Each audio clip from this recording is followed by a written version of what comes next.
Hi guys, welcome back to our channel. Of course, it's Tea with Fam here, and my name is Juliana, and I am your host for today. And with me is Colette. So for today's episode of Tea with Fam, trust pharmacy to bring their A game on the table. So on today's episode, we are here with some amazing individuals, people that they've not only been of inspiration to their college members, but they've been of inspiration to like the whole Abwad. Like these people, whenever I see them, the way they lead, I'm like inspired. That bros, how do you guys do it? And let's not speak too much. With me here are the president of 6 colleges in Abwad. Thank you so much to all the presidents for being here. I can't imagine the sacrifices you've made to be here. I mean, being a president and also a student, it must be a lot. Thank you so much for taking our time to be here.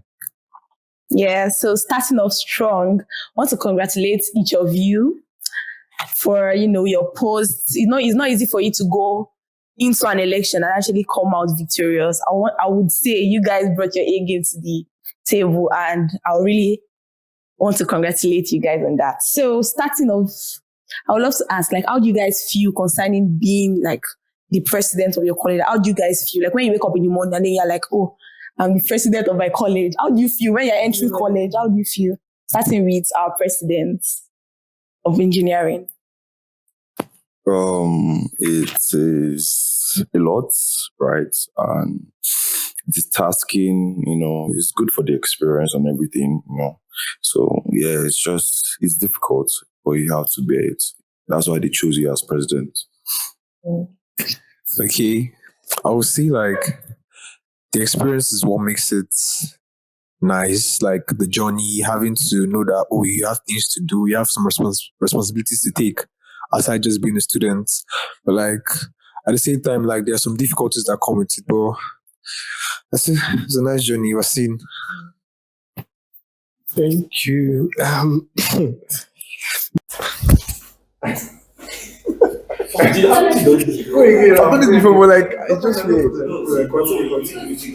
Okay.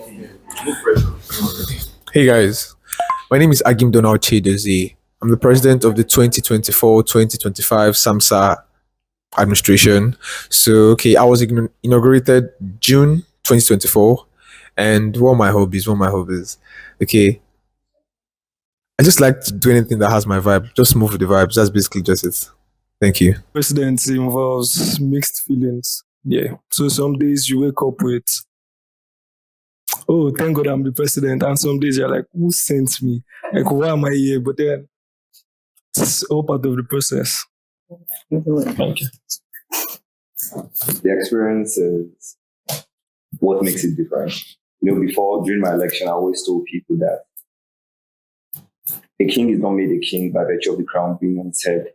Your attitude, your charisma, the way you carry yourself, you can already see yourself as a king. And I was in such a position that win or lose the election, I already saw myself as a leader. So the only difference is mainly the experience. Just like Lakon said, some days you're wishing, oh, why did I even run in the first place? But generally, the feeling is nice, and I'll do it over and over again. It's this question to our MHS president. You've been smiling all through. You've been happy. You seem jiggly. Yeah. You seem jiggly. You seem happy. You saw someone before coming in here. Maybe we can't say. Or some people. Or some people. I love your wristwatch. Like nice wristwatch, by the way. There. So I would also appreciate one. So I would love to ask you, like, how do you plan on? Because you guys have been speaking on responsibility, like the fact that it's not like you're not doing it for your personal self. You're like doing it to like support your college and help the students, because that's the main aim. So how do you plan on like your student-student relationship? How do you plan on making it better? My own stuff. Yeah. I think before one becomes a leader, you have to be a follower. A good one, in fact, not just any follower. And then at certain times, I just bring myself to actually working up to these guys. All these guys, I mean, my fellow concept. Yeah. My letters, I just tell the rest concept. Like I bring myself to meet up with them one-on-one, how it's last. What's happening? Even occasionally, I'm not sure if you're following our concerts now, but they just call all the levels, concerts. I mean, lower levels, and hear from them.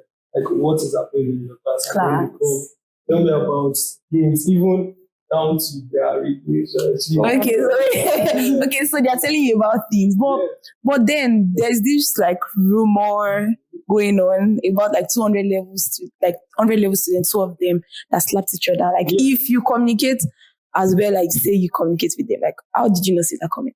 Okay, I think issues like this are sort of interpersonal. Like I cannot be everywhere saying different things, and this issue really happened in their hostel. I called them, and don't forget, MHS isn't a general thing. So I haven't called them, called their president. They are sort of addressed it. Things happen between myself and my friends. My mom cannot see that coming. And I'm more like just standing in as their president, their big uncle, if I'm allowed to see that. You understand? So there are some things we don't see coming. Like it has happened, what's the way forward, what's the damage control, what can be done. Okay, so what did you like? So after I do not know if I'm allowed to say this out here, but it wasn't the thing of they did not know each other.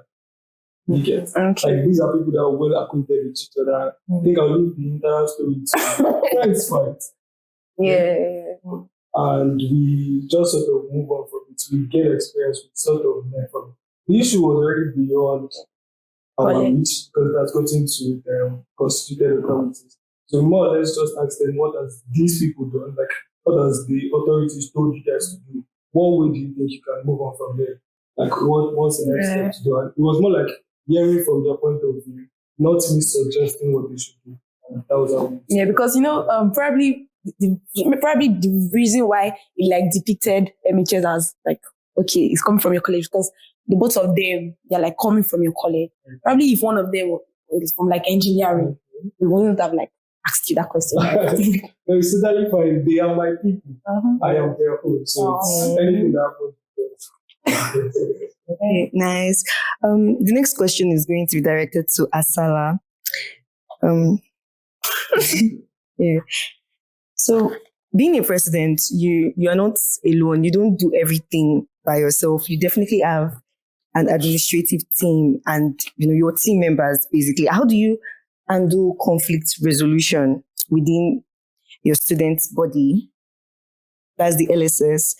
And between students, between the faculty generally, how do you handle conflict resolution? Okay, so one very beautiful thing is that we are lawyers. So if there's any college that understands the dynamics of conflict resolution better, it's the College of Law. So we already have that advantage over Really? if it's Panadol making or something, you can get it pharmacy. No, for sure. You do the bots engineering, but conflict resolution is law. And personally, I think one of the most important things that really causes conflict, or two main things, miscommunication and misunderstanding. So once I see that there's a conflict maybe between myself and another executive, or maybe between executives, or maybe between students, and I have the opportunity of hearing about it, I try as much as possible to, first of all, facilitate a situation where they communicate. And during the communication, they get to understand themselves. You understand? And usually it's not difficult because not everyone is honest sometimes. And some people are not willing to resolve the conflict, you understand? But the first thing you have to do is let them see a reason why you have to, if it's for their own personal development, if it's for the growth of the college, if it's for so many things, you understand? And more importantly, personally, I mean, I've had issues with some executives or some appointees.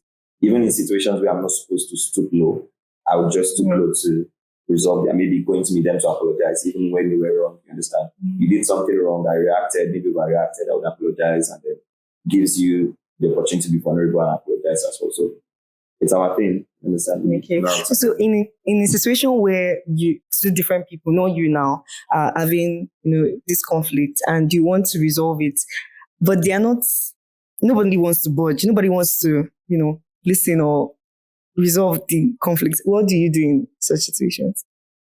Like I said, it's we know how to do this thing. So I would answer your question, but before I answer it, there's never been a situation like that. Okay. Bigger because, but if I'm posed with such a situation and there is nothing I can do to make them come to common grounds or a situation where both of them would resolve the conflict, at least they should be on good terms. It might not be friends like you used to be.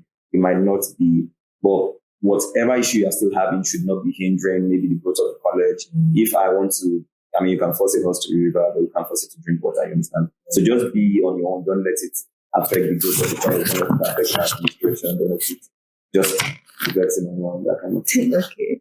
Nice. Okay. Hi, engineering president. Yes. Osigwe, like no, a lot of people find it hard pronouncing your name. Like, could you pronounce it? Okay. I mean, king in Igbo is Igwe. So just put the OS Gwe. OS. Yes, Yeah, OS Gwe. Oh, Crown of King. So yeah. Crown of the King. Yeah, Osigwe. Wait. Yeah, Osigwe. Yeah. So, your week. This is your week now. This is the Western's week. So, how do you feel? Very stressed and excited. That's just about it.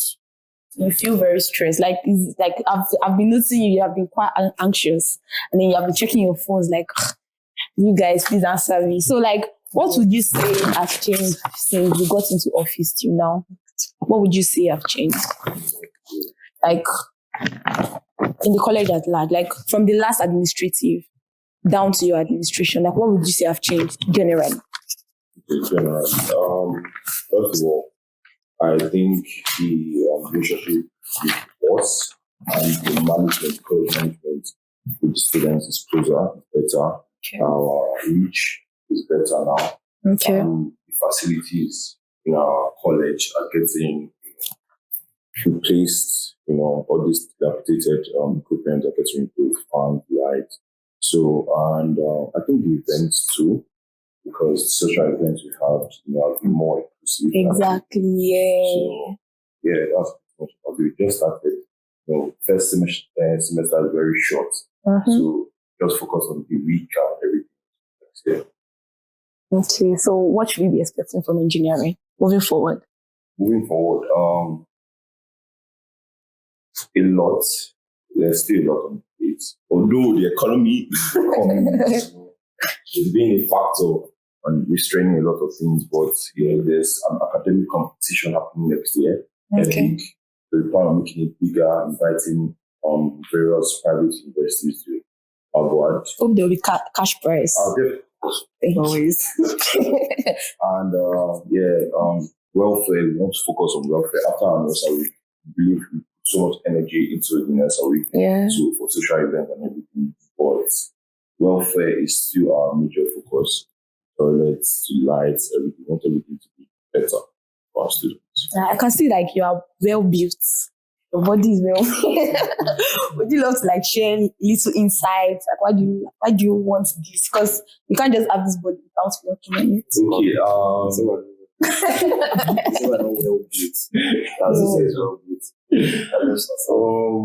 I think it just all started when I was like plus size younger. Then I think I don't want to get the 6 abs and everything.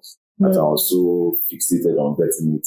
And I got it, but then instead getting addictive, from compliments and everything.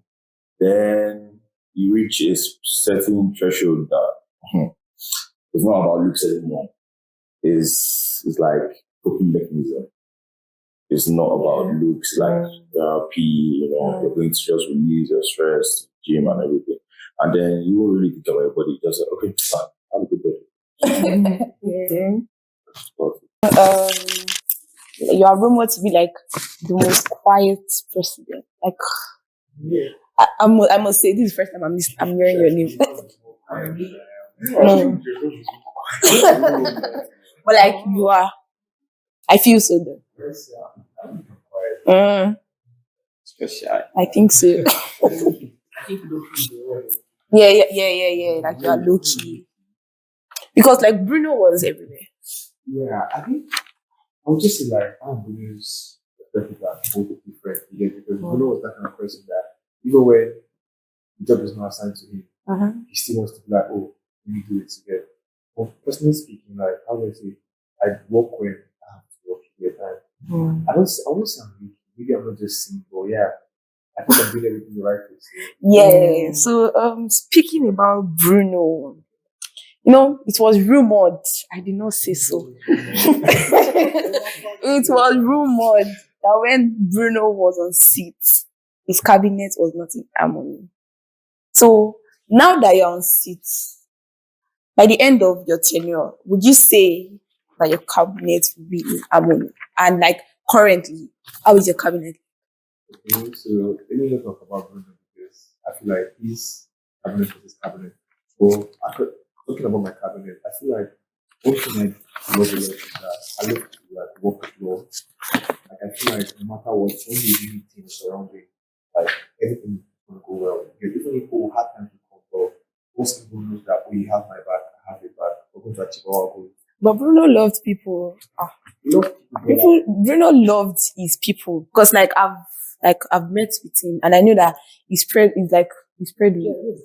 You love these people. But like I've learned from because I was part of that cabinet also. Okay. So I've learned I feel like I was there to learn and know how to handle my get. So me, what thing I learned to do is that once you carry everyone along and once you be transparent, I feel like even if it's a person that wants to like be like the black sheep, but once you have more good eggs around you, you don't have a problem. Sorry, just a question. So I tried to say like Bruno was not as transparent as the people of the cabinet wanted him to be. He was. So what was the mistake? I feel like the mistake generally speaking was that he tried to do his best, but he didn't see his best as being his best. How would they see your own best? See my own best because we're all working together. So like I'm taking everyone along. So basically speaking, everything I'm doing, you're all about it. So like I'm pushing you, you're pushing me. So like we're all doing our best to it. So like you can't decide the way you can see them. I'm not just to do everything right trying to do. Yeah, so Okay, but like sorry. Sorry. But like this the same thing you're saying seems like what Bruno also did. So I'm wondering like if you should do this again, how are we sure that what happened during Bruno time will happen again? I just have to Okay. you know. I already speaking, I have a family that I'm working with. Like my ex-schools are my family. Okay. Like I don't think my brother wants to see me fail. I don't think my sister wants to see me fail. Call it my that you family. sister. I'm looking at you. So like they're my family, so like and I love them and they love me. Yeah. I have one quick question I want to ask personally. So SMS happens to be like a college that has a lot of social departments. But then we don't see it in your activities. Like I would say personally that law, like when law, no shades. But like when law like brings up something, like a lot of people are willing to like, go for it, that it is law, it can't. But like we expect it from SMS. Like we expect SMS to bring the game. Like we expect SMS to bring the game, the ginger to the but then So like I think I would like to correct you by saying that because I think everyone has like had like a chamber with that kind of thing. That was really great. So we have already like had time to like organize an event. But let me correct you because I've been in this school for like 4 years and I think we had an event that was a taste man. Like I don't think any college has put that kind of crowd before. There were over like 1,000 students in that place. That was when was that? Sunday. On Sunday. Yeah. Over 1,000 students in my college. wow. So I would say I would say I would say it because like that's like a new idea, yeah. Oh, things have been like it was done twice last year. We had things that were like twice in this whole administration. And remember they always like come with like 150 because like honestly speaking, when we planned for the event, we're like, at least 150. That's like the kind of crowd we can. Yeah. Then when I was there, like I got to a point I'm like close to go. The grace. Wow. That's really just inspired of so for you guys. Okay. Let's see you. Okay. My next question is directed to Precious. My Okay. college. So one of the key roles of a PANT president is to represent the students' concerns, right? Okay, but in regards to the complaints made from the students, concerning the new rules that have been placed upon us, like locking the college doors by 8:30 a.m., restricting free movement, causing a hostile environment, and even a tense environment, what or how did you respond to these complaints? You don't even- Okay. Wait.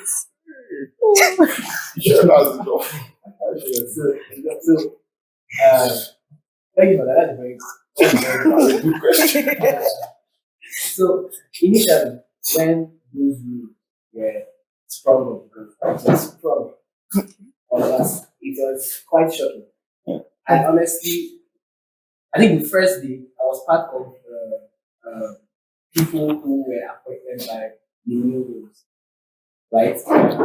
College decided to implement and enforce new rules and regulations, and unfortunately, we were caught by surprise, right? And the students, a lot of people complained, validate this, blah, blah, blah. They didn't tell us. And we did that. I think we actually saw the issue. We tried to do as much damage control as we could. We met with the actual students at the time. We met with certain lecturers, we met with the college officer, we were even called provost. And I think we can see now that they don't lock the college. 8:30 in the morning. Have they locked it out? So many times, oh. Recently. Yes. Well, I talked to the Latin club and he said he was going to mend the few rules.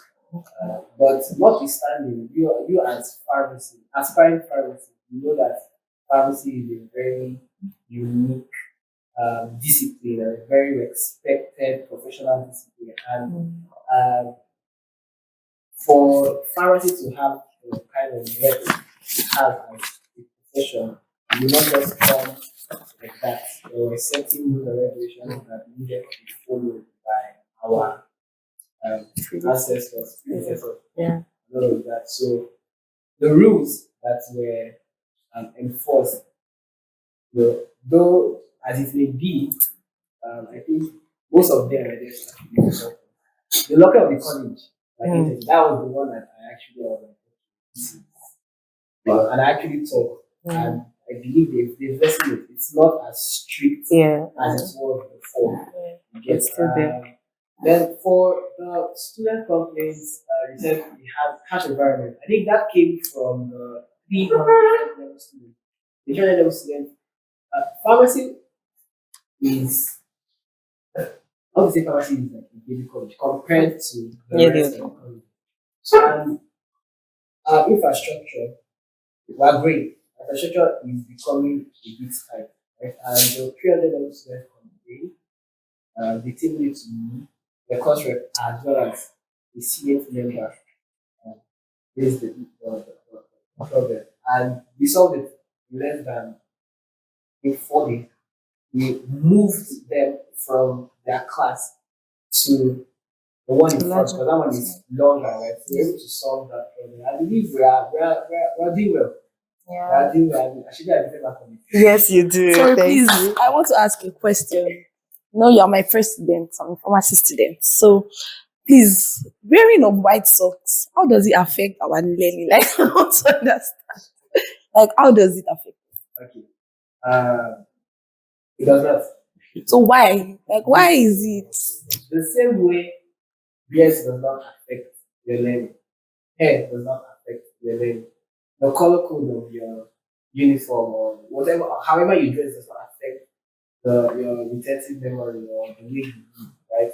But these are just rules that, I mean, when you're coming to the school, you sign that you're going to be a good behavior.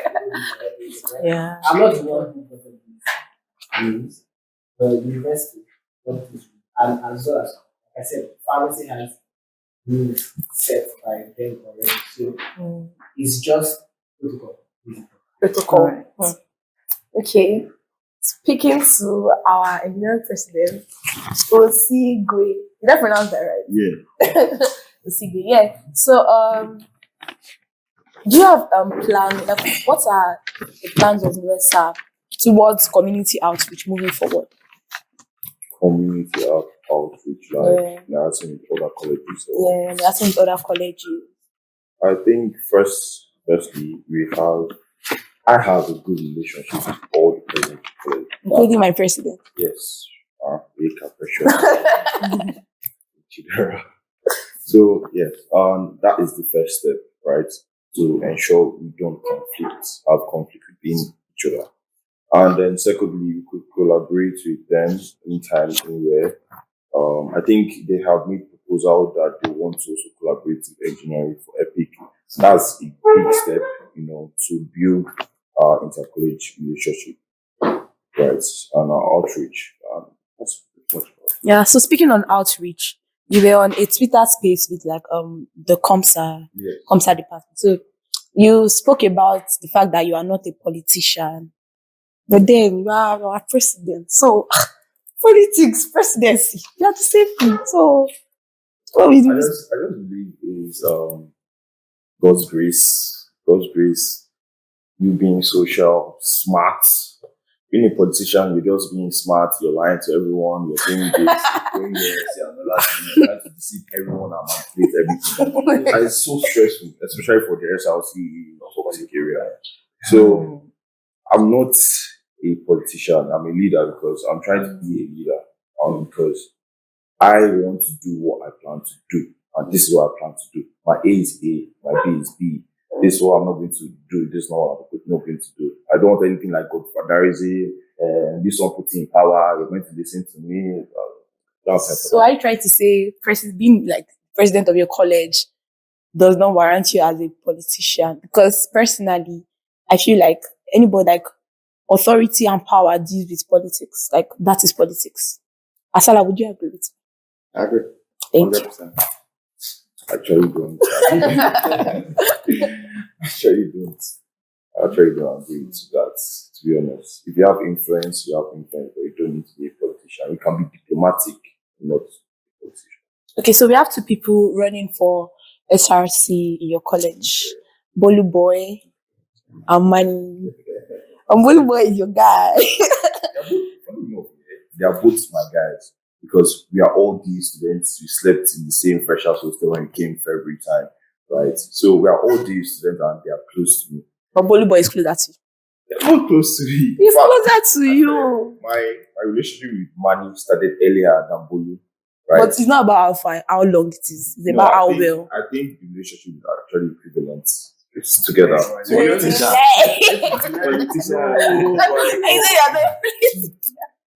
I'm not lying, to be honest. So you think you and Bully Boy and you and Mani have the same relationship? That cannot be possible. Yes, I That cannot really be possible. personally I believe so. That cannot be possible. Wait, do you think Mani do you think Mani that's his real name? No, I don't know. Yeah? But I feel no. Personally, anybody can. I know my friend's full name. And what I'm trying to say, I feel like you're closer to Bully Boy. I think from looks of it, of course. But I think Mani and I, we have, chat sometimes, most of the time. No, I'm not really a chatty person online, right? So yeah, I like selective. I'm very sure if I ask you this question, who are you going to support? You say I'm going to support the two of them. Oh, no. I'm just going to allow them to fight their race. My head is not in the election. I really just want to chase what I came here to do. And that's my president of engineering. I need to do well for my own students. That's just let them go and fight and compete. So, can you tell my audience two good attributes in Bully Boy and Mani?